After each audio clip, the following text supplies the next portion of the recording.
Oganda makwar ma jodak ma kaunti ma Mombasa oyuore chenro mar chiwo thieth manono maonge chudo, chenro mitayo gi Kambi Royal Media Services moting'o nyaka Ramogi TV.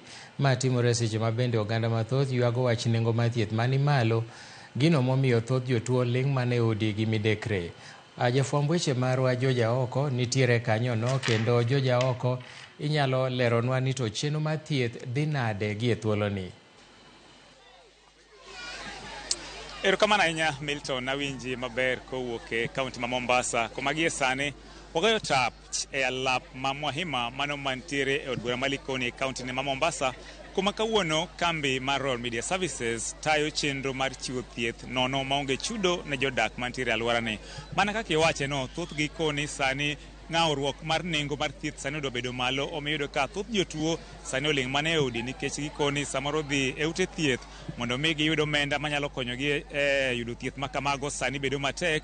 Omiyo kawuono koro gikoni en mor margi mar bedo kaendi mondo mi giyud thieth ma kamaendi. Koro kama antiere ni antiere gi moko kuom gi kaendi. Adwa mani awinja ni to giwachane ni to ang'o ma de giher wacho kaluwore gi chenro ma kawuono ni kotenore kod weche mag thieth. Aya, Bia kae chakachaka gi nyingi to nyisa ni to odiochieng' ma kamane ni watimo chenro mar thieth kae. Ang'o mokeli kae tineno ka chenro dhi nade?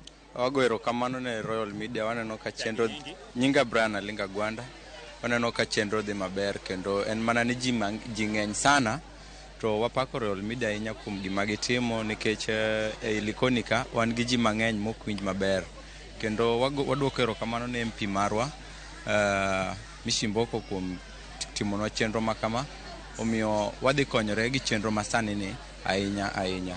Erokamano. Erokamano ahinya. Wayude jodak machielo. Bia kae chakna chagi nyingi to nyisani into ang'o mokeli e odiochieng' ma kawuono ne? Gian iluonga ni Vona Chieng'. An bende gimokela ka thieth emokela. Nan gi shida mar alsas, lakini kaka nwawiro ni thieth ni kae, amiyo koro nwabiro. Wagonu erokamano kuom kelonwa gima chal kama kuom muda mrefu sana. Asanteni sana. Erokamano ahinya. Ji nitiere kae ni mang'eny yode ne machielo kendo chakata gi nyingi to nyisa ni ito ang'o mokeli, tineno ka chenro ni ineno kodhi nade? An nyinga iluongo ni Quinta Chieng'. Gimokelowa ka en mana weche thieth. Niwach an bundi ni awinjo ga gimoro karama ga gi piny ya kuwe. Emomiyo be abiro ng'iyo thieth. Be aromo gi Lin be iye kae. Amor gi thieth ni. Erokamano ahinya. Bia chakachaka gi nyingi to in en midhiero mane ma intiere godo to nyaka gie sani ineno ka chenro dhi machal nade? An nyinga iluongo ni Frederick Ouma, aja Ugenya, aok Likoni kae. Lakini chandro ni watu maber, but wakwa mondo umed ndalo nwach odiochieng' achiel tis njogi joma tuo ng'eny. Koro ng'eny gi nono dhano biro mang'eny. Atuo mana erokamano tu kuom chandro kaka upango to umed endelea man. Erokamano ahinya. Erokamano. Imbe chakachaka gi nyingi tinyiswa ni to chenro ineno ka dhi nade nyaka sani? Nyinga luongo ni Makiuleta Wuor. Chenro madhi koneno ka budhe mwabudha ahinya, chieng' bende chamowa. Koro shida mana biro gi shida mar alsas. Koro wakia ni do thiedhwa sadi. Lakini chenro to aneno ka dhi maber. Seche mani biro be ni paro ni biro yudo ji mang'eny machal kama? Naonge gi paro nikech namondo to nok ang'e nadhi yudo foleni machalo kama. Nang'e nadhi biro to ateko dakadaka moko ka 50 kama tadhi ot. Erokamano ahinya. Erokamano ahinya. Aya, wantiere gi moko kuom partners ma bende otudore kodwa e chiwo thieth ma kamaendi. Pengine en bende onyalo nyiswa ni to en ng'a tenre kon mane to en chenro mane magitimo odiochieng' ma kawuono? An Victor Ololo, atiyo kod shirika ma Chef Kenya.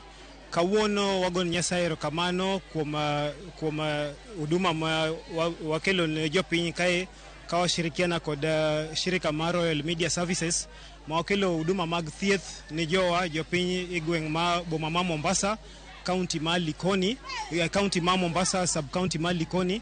To aneno ka joma ng'eny kawuono biro boyudo thieth, oganda ochokre kawuono yudo thieth ma huduma maber mag afya mokelo ne jopiny, to wamedo jiwo jopiny mondo yud huduma gi mwakelo ngi ka wariwre kod Kambi mar Royal Media Services.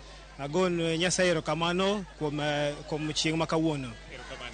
Erokamano wantiere gi jolendo bende mag Royal Media Services, wantiere gachiel kuom gi mar Citizen TV. Adwa nonger nwangere matinito chenro ni ang'ome ne giamua mar keleka. Karibu sana, tunazungumza na Ramogi TV.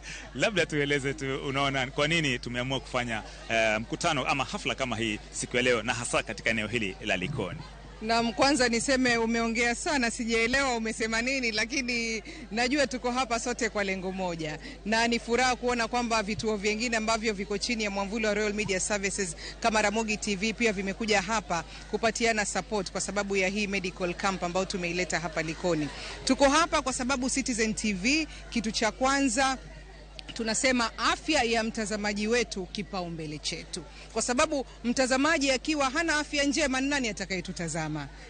Kwa hivyo ndio maana unaona katika vipindi tofauti ambavyo tunafanya, Penj Laktar, ukija kule Ndakitari kwenye Inoro TV, ukija Citizen TV jukwaa la afya sema na Citizen, sote tumeungana hii leo tumekuja hapa katika kaunti ya Mombasa eneo la Likoni kuhakikisha kwamba tunatoa huduma za afya kwa wenyeji. Na tunashukuru sana washirika wetu ambao wamekuja wakashirikiana na sisi, wako wengi tu, mojawapo akiwa ni AHF Kenya, tuko na Mari Stops, tuko na Equity Afya, tuko na Taji Langu Foundation, tuko na Imarika Sako, tuko na yani orodha ni ndefu, tutaendelea kuwataja kadri tunavyoninio, lakini kubwa zaidi kuna Mombasa County, kwa sababu tunajua bila Mombasa County shughuli hii pia isingefanyika. Kwa hivyo tunasema asante sana kwa wadhamini wote ambao wamefanikisha shughuli ya leo, na kwa wewe mtazamaji wetu wa Ramogi TV, ujue kwamba hatujawaacha nyuma, tunawajali afya zenu, ndio maana tuko hapa. Tumewaletea wataalam kutoka sehemu mbalimbali kuhakikisha kwamba lile tatizo la afya ambalo linakusibu wewe hii leo linakuja linapata utatuzi. Na pia tukiangalia tutaswira, tukiangalia idadi ya watu tunaona uwanja huu umefurika. Je, inaashiria nini hasa kuangazia masuala ya kiafya? Ni kwamba watu wanaugua na wako majumbani ama tatizo ni nini kwa mtazamo wako? Lakini kwa wale wachache ambao nimeongea nao, nimepata kujua kwamba wengi wanaugua, wako majumbani na tatizo ni fedha. Na ukizungumza na wawili watatu hapa, wanakuambia walikuwa wanatumia huduma ya afya ambayo ilikuwa ikiwasaidia hapo mbeleni, lakini hivi sasa ni kama hawajaelewa vizuri kuhusiana na huu mfumo mpya wa afya ambao umetolewa. Lakini naona sasa ni kama ni changamoto kwa serikali iweze kutoa hamasisho zaidi. Manake na hakika kwamba kama wangekuwa wanazipata hizi huduma kwa urahisi huko kwingine, wasingekuwa wamefurika hapa. Lakini kwa vile wamekuja hapa, ina maana kwamba kuna changamoto pengine mahali fulani katika utoaji wa huduma humu nchini, na ndio wakati mwafaka kwa serikali kutumia takwimu kama hizi kujua kwamba tatizo la afya ni tatizo ambalo liko sana katika maeneo mbalimbali. Asante sana. Jana na Ramogi TV wantiere gi jolendo mag Ramogi TV kae gin bende adwane gingek no to nyaka sani ang'oge ne magiseneno neni kacha lin ki ibile sharubati mora keni burumo tineno ka weather chal kodinade wan warwake kendo ber kodwa ahinya. Erokamano nya jamora nya audio chema kawuono ni endi na machiel nyikora moga juang wuok kaendi mang'eny saida. Neno ka joluo bende ng'eny sana Likoni kaendi gidwa miya pweza matin. Awinjo gani pweza nitie kaka pango parade, lakini anto tabile to kodonjo na ahinya. Puoch gi pak ne Royal Media Services also nikech kalure koa kuom kambi mar Royal Media Services kuma bende anyuola osiepe kaachiel kod oganda oyudo kanyo ndo kony makende. Aneno chieng' to rieny George, akia gimomiyo into to kane kaluya chwerni, lakini watemo kako naji luonga ni Lin Ramogi nyaka to kawuono ni endi achiel kachiel chenro mar mbak ndalo wadwa time mane ground gi jolikoni. Omiyo nyikora moga juang mabende nitiere ground, joluo duto te nyikora moga juang duto te waroko machiegni kabisa chenro mar mbak ndalo nikech wadhi bada achiel kachiel koda the baddest DJ wawene DJ Vikoro thuolo mar mondo mi ong'ise oganda mathoth. Erokamano DJ Vik ine Likoni, karibu sana. Mae chalo mana gwengo nagi ang'o ma diher nyisogi? Mokwongo kapok wadhi kanyo, DJ Koloka ine studio iwinjo volume ni wantie kendo biro marach sana. Kawuono ni George Gimamora ni wabiro timo shows wa ground kae kawa interact gi fans moko bire yor thieth, lakini wantie kod gi kae gimor kendo ng'eni gino boga George pok ingiso wagini e studio ni wantie kod fans Mombasa kae machalo kamae. Hapa ni Lin gini wapange mondo wabi chieng' moro donge makopogore gi yor thieth ni wabia Mombasa kae mondo mi jogi mor shows mopogore mag Ramogi TV. Unajua tima gini kocha kole rupin nyaka thum dag mor watima Mombasa kae George. Aneno ka wan gi fans mang'eny sana, moko ntie moko gwelo line Vic bikawa go selfie watim gi machalo kama, lakini duto te en ni jogi oyudo thieth kendo wariwore kanyakla. Amor sana gi jotend kambi mar Royal Media Services. Lin kapok aweyi iwacho ni ibago negi budho kawuono mar mbak ndalo lakini ok inyisogi ni ibage kanyo. Mantiere pap kae ndi kose ichano mar tere kanyo. Erokamanya George, namba achiel nitie beach manitie iluongo ni Sheki. Sheki beach iluongo ni Shelly Beach atimo mos. Shelly Beach kata sani nyakoro mgajwang achiel kachiel welo duto te. Wantie gi gik malich maratari bel yawalo wadwa kuotho to kawuono ni okelo wa mana Likoni. Omiyo ka intiere kata sande Likoni ka ndi karibu sana kawuono ni dhi bedo chenro mapok none. Kidwa ni jodala beno neni ai mano nyathina mano nyara biya machiegni kabisa nikech kawuono ni dhi bedo maliet pas. Kamane wadi ng'ato mogik otieknwa gi chenro ma kawuono ni chaka gi nyingi tinyisa ni to in iwuok organization mane to ineno ka chenro nyaka sani dhi machal nade. Erokamano.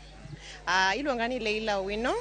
Atiyo gi Pwani Oil one based Mombasa koni to wane jok moloso sabun mineno kae mo kawuono miluongo ni Ditrex en antibacterial soap ma encourage jo Mombasa koni mondo tigo luoko lwetgi just to protect the family alafu mar be kill germs. Koro wamor kawariwre gi Ramogi TV kawuono as partners wamor sana to wamor kwa wamonegi Ditrex a community event machal kama erokamano. Mana kaka winjo janeno mar Ramogi TV mago mana moko kuom jogo moyuore chenro ma kamaendi makata kinyalo neno ka japita mara nyalo nyisi idhi neno ka line pod nitiere kaendi mabor ahinya dhano obiro kaendi kar romo kendo gibiro mang'eny ahinya winjo ka thoth gi koni ma en ranyisi ni chenro mar thieth samoro obedo matek especially kodhi korka weche mag chudo omiyo yudo ka ji bedo matuo lakini koro giling mane udi nikech samoro mondo mi giyud pesa ma ginyalo dhi konyore godo e ute thieth bedo matek emomiyo ka giwinjo ni nitiere chenro ma kamaendi ma koro giyude thieth nono maonge chudo koro emomiyo ineno ka giwuok kar rombo chenro ni nochakore gokinyi saa 12 to nyaka gie sani pod odhi nyime kendo dhano nitiere kaendi mang'eny kabisa wageno ni giduto te gidhi yudo chenro mag thieth mowinjore mondo mi gin bende giyud konyruok kotenore gi chenro mopangi e odiechieng' ma kawuono ni gi kambi mar Royal Media Services kotudore gi riwruoge mamoko bende moyie biro kanyakla mar tiyo kanyakla gi tend kambi mar Royal Media Services. To ne Ramogi TV kowuok e kaunti ma Mombasa nyinga en Jodak to pod wamedo luwo wachni kendo wabro lero ne janeno marwa kaka weche medo tuch kotenore kod chenro makama. Erokamano ahinya Jodak achiel kachiel kowuok Likoni e kaunti ma Mombasa kuom lipot ma jaber makamano. Ka wadhi nyime ni jotije mag mbalariany oseyo piny owacho kuom koso keto maino e ng'anyo margi madhi mbele kendo rocho chenro mag somo e mbalariany mag piny owacho. Ka giloso e gwenge ma Nyeri, jokanyogo kotelnegi kod jagoro Onesmus Mutiso owacho ni jatend migawo mar somo pok obedo kodgi gi romo manyiso ni gin gidwaro